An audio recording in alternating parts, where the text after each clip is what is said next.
La préparation du match d'après et tout, comment elle se fait? Vous êtes dans quelle ambiance? C'est tendu? C'est parce qu'il y a quand même eu il y a quand même eu la confrontation entre Evra C'est la zizanie, et c'est la Duvernay. zizanie, Comment c'est ça se passe? tension, c'est la zizanie. Vous savez, le groupe, il a explosé, il a implosé. Le groupe ou genre staff, joueur, La relation staff-joueur, c'était mort? ouais, c'était bon. À partir du moment où ils ont dégagé Nico, c'était mort.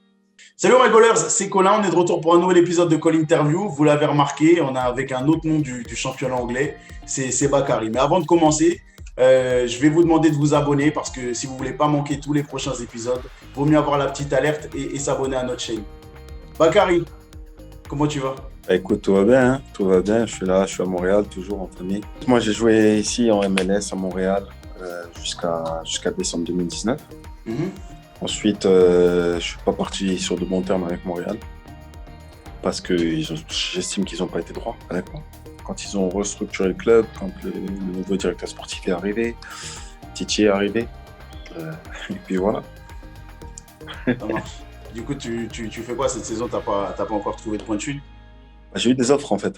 Après ça, j'ai eu des offres, mais comme Montréal m'a laissé savoir à la dernière minute, Ouais. c'était compliqué. Tu sais, moi, je suis ici avec ma famille, mes enfants, ils sont scolarisés ici, mes enfants sont anglophones.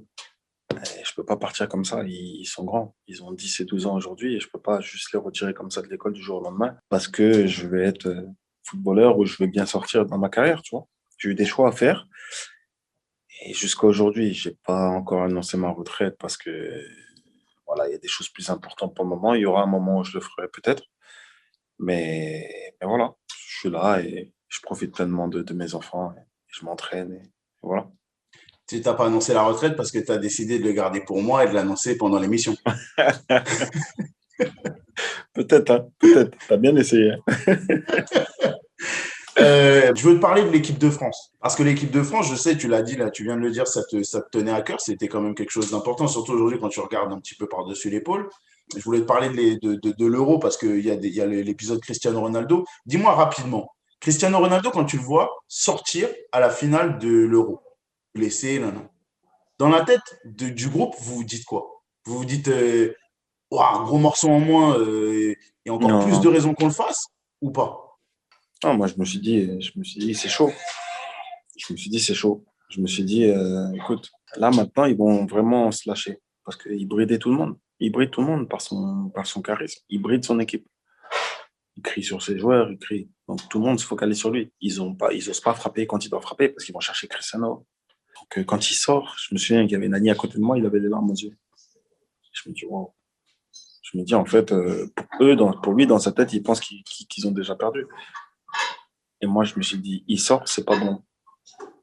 C'est pas bon parce que justement, et en plus pour lui, ils vont essayer d'être comme ça et ils vont vouloir prouver à tout le monde qu'ils n'ont pas besoin de lui pour gagner, non, aussi. Tu vois? Et ils étaient soudés. Ils ont souffert, ouais. On aurait dû marquer, mais on l'a pas fait parce que leur gardien, il était déterminé aussi, parce qu'on a manqué aussi, nous, des actions.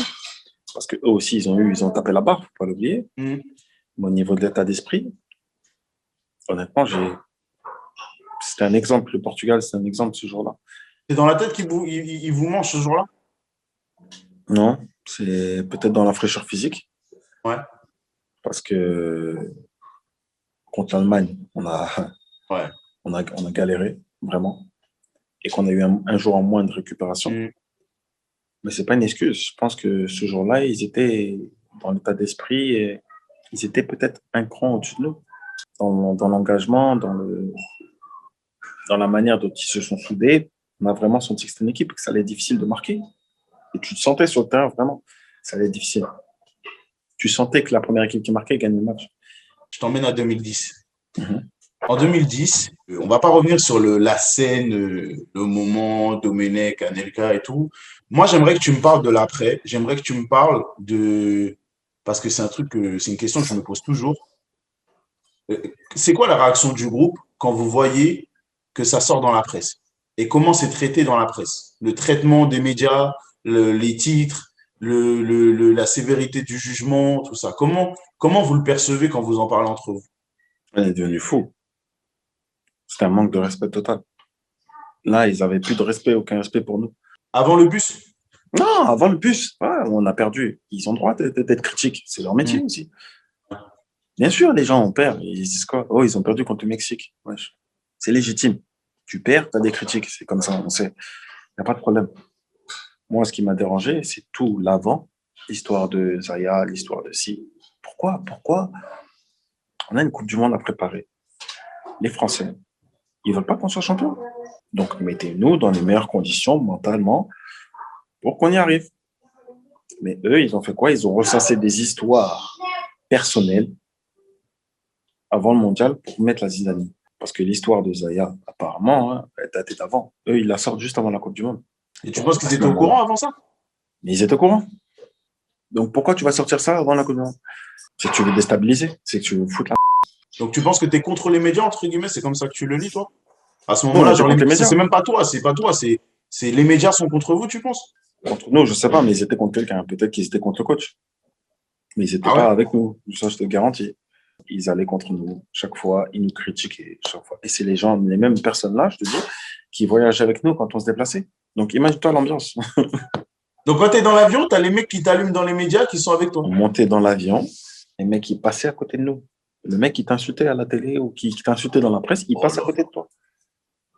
Oh là là. Il va s'asseoir au fond du truc. Donc, quand tu te lèves, tu vas aux toilettes, tu passes à côté de ces gens-là.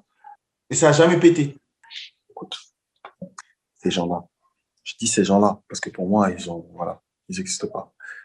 Ils ont critiqué le fait qu'ils reconduisent Domenech. Ils ont critiqué les choix. Ils ont critiqué la fédération. Ils critiquaient l'équipe. Toi, aujourd'hui, tu es la fédération. Tu fais voyager ton équipe. Tu vas t'allier avec ces gens-là. Tu Non, vas j'aurais leur du dire mal. démerdez-vous. Hmm. Avant de Tu. descendre le bus, Ouais. avant de descendre, ils étaient au courant qu'on allait pas s'entraîner. Bah Et si on ne dis-moi. s'est pas s'entraîner, c'est parce que justement, on est resté soudés par rapport à la manière dont tout était traité, par rapport. Mais ça durait depuis des années déjà.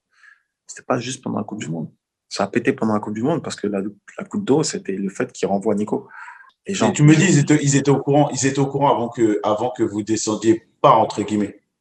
ouais, Comment c'est-à-dire quoi? C'est-à-dire vous l'aviez décidé, annoncé avant, vous aviez. je te dis, ils étaient au courant avant qu'on descende, pas du bus, parce qu'on est descendu du bus pour signer, Ouais. avant qu'on descende de l'hôtel à l'entraînement. Ah ouais? Faut pas inventer le show pour savoir que les gens ne vont pas s'entraîner. La plupart n'avaient pas leurs chaussures. Quand vous descendez de l'hôtel, vous n'avez pas vos chaussures. On n'avait pas nos chaussures.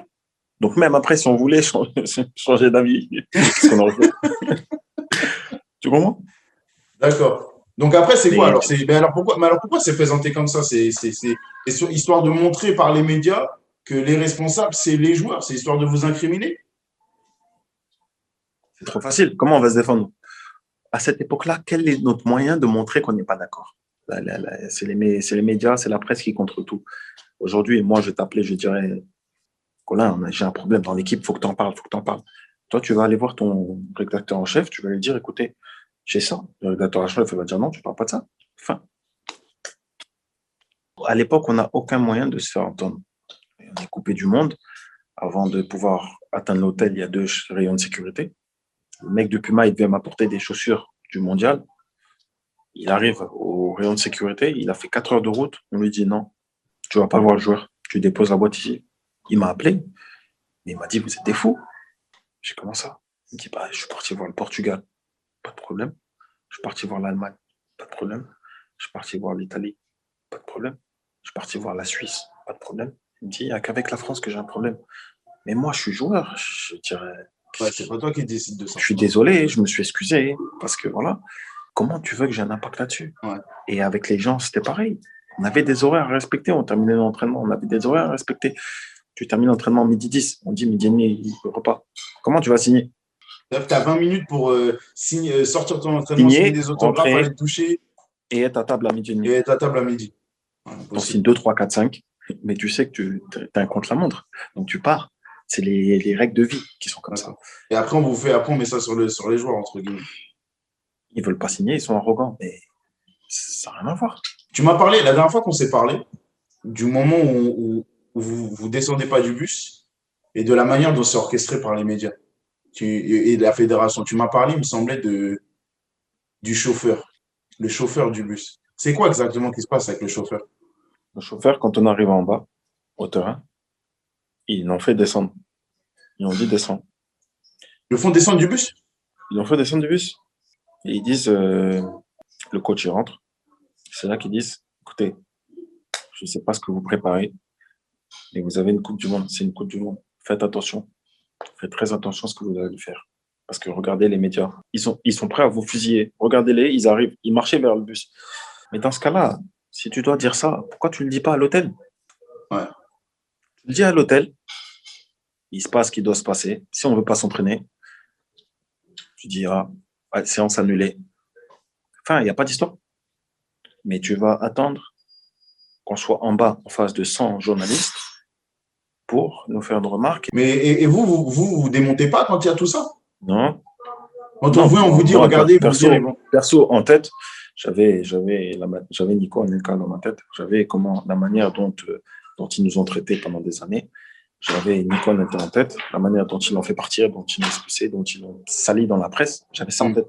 Les joueurs des autres équipes, quand je suis parti à Arsenal, ils m'ont dit, t'es fou.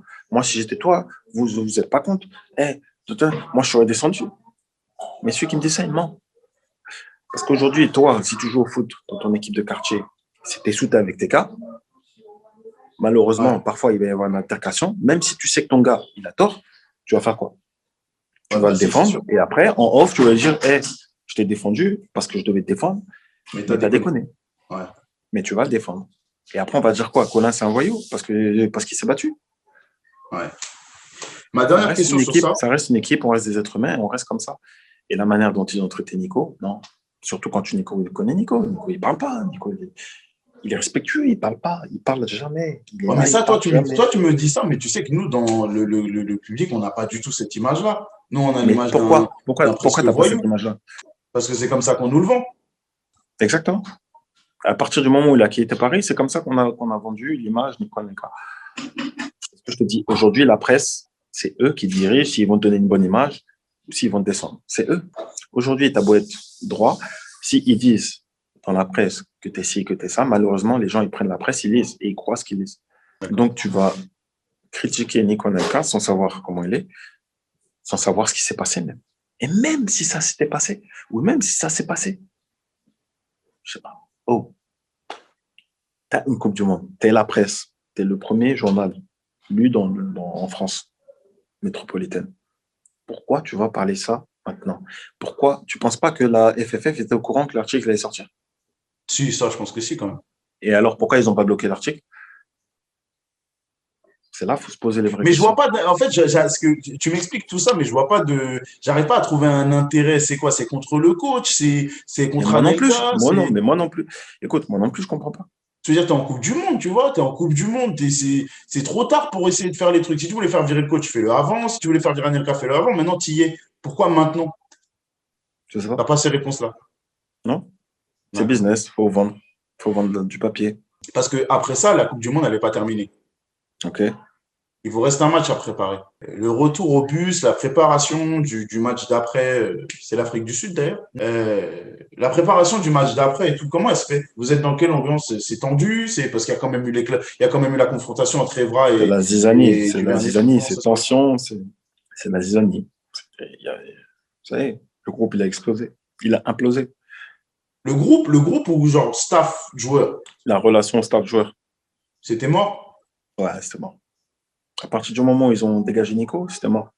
Et donc l'ambiance, l'entraînement, vous le faites quand même ou vous le faites pas? Il y a un entraînement avant, il y a un truc? Ouais, on s'entraîne. Roselyne Bachelot, viens. Roselyne Bachelot. Ouais, je me rappelle très bien. Elle vient avec nous, elle reste 3 jours avec nous. Tout se passe très bien. Tout le monde est respectueux. Bonjour madame. Tac. Si celui qui a la casquette, il arrive, il retire. Bonjour. Bien. Avant le match de l'Afrique du Sud, on a une discussion. Avant son départ, son retour en France. Elle nous dit, ouais, j'ai pu me rendre compte pendant 3 jours que en fait, vous êtes totalement différent de ce que la presse raconte. Texto, elle parle comme ça. Elle dit, je me rends compte qu'il y a beaucoup de choses dites, mais ce n'est pas fondé, parce que vous êtes là, vous êtes respectueux, votre groupe vit bien, vous vous entendez bien, il n'y a pas de tension comme j'ai pu le lire dans la presse. Donc moi, je vous demande une chose, faites abstraction. Pensez à vos familles, pensez à vous, à tous les efforts que vous avez fournis. Et la vérité, elle a mis les larmes aux yeux à tout le monde. Ah ouais? Ouais. Elle parlait avec son cœur.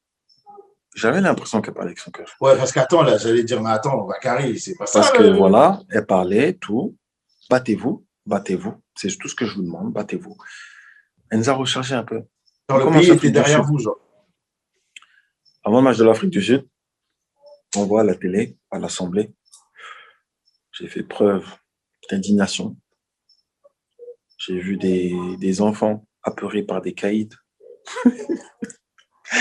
Je suis tombé de ma chaise. Je me dis, non, non, non. J'ai secoué ma tête comme ça. Et attends. Tiens. Je me dis, mais attends, c'est pas la même personne. Oh. Choquant. Mais il fallait surfer sur la vague bleue. Il fallait surfer sur la vague Ouais, en bleue. gros, tout le monde vous allumait. Il fallait vous Ouais. allumer à ce moment-là. Mais comment tu veux pas te dire qu'on est dans un pays de fous?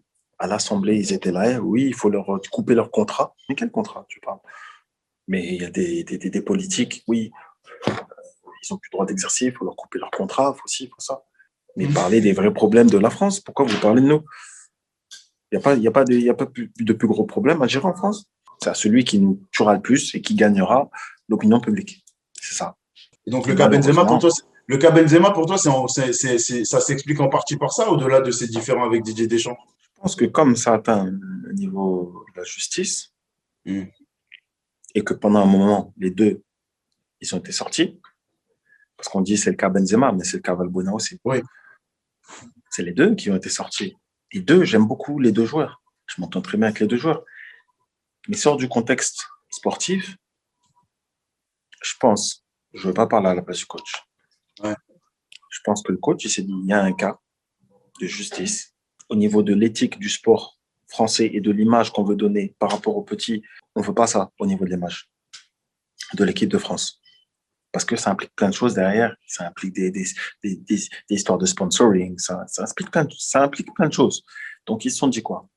Il y a un cas de justice, donc il n'est pas réglé. On sort les deux. Entre-temps, l'équipe, on avait des bons résultats. Le coach, il a estimé que le groupe vivait bien. Et pour Didier Deschamps, le plus important, c'est le groupe. C'est pas un individu. C'est que le groupe vit bien. Il voulait que le groupe vive bien. Pour lui, à mon avis, s'il ramenait un des deux, ça allait faire une polémique et les gens allaient se focaliser sur leur histoire et pas sur le groupe et c'est les résultats. La France a souffert au niveau de l'image durant les 10 dernières années. Donc, il s'est dit quoi? Si je ramène ça, tous les efforts qui sont fournis depuis 2012 où il a pris en charge, Ouais. et on est reparti dans un nice now. Il s'est peut-être dit ça. Donc, il a dit, écoute, malheureusement, je fais un pas sur les deux. Et il s'est appuyé sur un groupe qui est parti en finale de l'Euro, qui est aimé par la France, sur un groupe qui, par la suite, a été champion du monde. Ouais. Donc, au final, tu ne peux que lui donner raison par rapport aux résultats qu'il a obtenus. Au niveau de l'individu, tu vas dire quoi? Benzema, pour moi, c'est le meilleur attaquant français. Il n'y a pas photo. Mathieu Valbuena, pour moi, il fait partie des meilleurs milieux offensifs français. Et ce qu'il apporte en équipe de France est exceptionnel. En France, on te connaît depuis tes années à Auxerre, Mhm. les Giroud, tout ça. Mais le grand public international, il te connaît depuis que tu es à Arsenal. Avant de t'appeler, je me suis fait des résumés d'Arsenal en Champions. Ok. Pourquoi tu me regardes comme ça? J'attends ta question, c'est pour ça. Et il y en a un, quand je revois son but contre Barcelone notamment, qui m'a marqué dans son départ, c'est Robin Van Persie. Et lui, pour moi, son départ, en fait, ça marque un gros changement dans la vision et dans la considération que j'avais d'Arsenal en termes de club haut standing, en termes de résultats sportifs. C'était le symbole un petit peu, honnêtement. Surtout sur ces 2 dernières années, j'ai envie de dire que c'était le symbole. Il est arrivé jeune au club, il aimait le club, il était passionné, il était toujours à fond quand il était sur le terrain. Dès que ça allait pas, il allait pousser un coup de gueule. Et moi, personnellement, honnêtement, maintenant je te le dis, j'ai fait une interview dans l'équipe à l'époque parce que j'ai appris qu'il partait dans la presse. Un jour, Ah, il j'ai vous l'a pris la pas dit, presse, il vous l'a pas lancé dans le mais vestiaire? lui-même, avant les vacances, il ne devait pas être au courant qu'il allait partir. Ils étaient en pourparlers, il avait fait une section exceptionnelle, 2 saisons exceptionnelles, Ouais, surtout la dernière. ouais. Lui et Alexandre, ils étaient vraiment au-dessus. Mais pendant les vacances, avant la reprise, un jour, je prends l'équipe et je vois transfert à United. Ça m'a fait un choc, tu vois.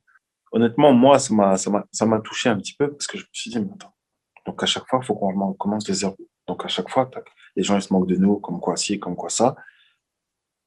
Et à chaque fois, nos joueurs repartent. Parce que, au bout d'un moment, si tu veux des résultats, malheureusement, avec l'évolution du foot, il fallait adapter nos stratégies. Et Arsenal a toujours eu sa stratégie, que je Ta respecte. stratégie, c'était jeune pousse et c'est tout.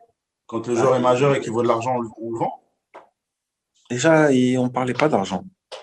Ça ne parlait pas d'argent, Arsenal. Mm. C'était... Il y avait comme un petit peu un salary cap, c'est qu'on était à peu près tous dans la même zone niveau salaire. Parce que le coach, il voulait pas créer il gardait un rapport humain avec tout ça, avec l'argent. C'est pas parce qu'on était footeux qu'on allait gagner aujourd'hui des 5, 6 millions, comme tu vois, tu vois. Il voulait garder une certaine éthique dans le football.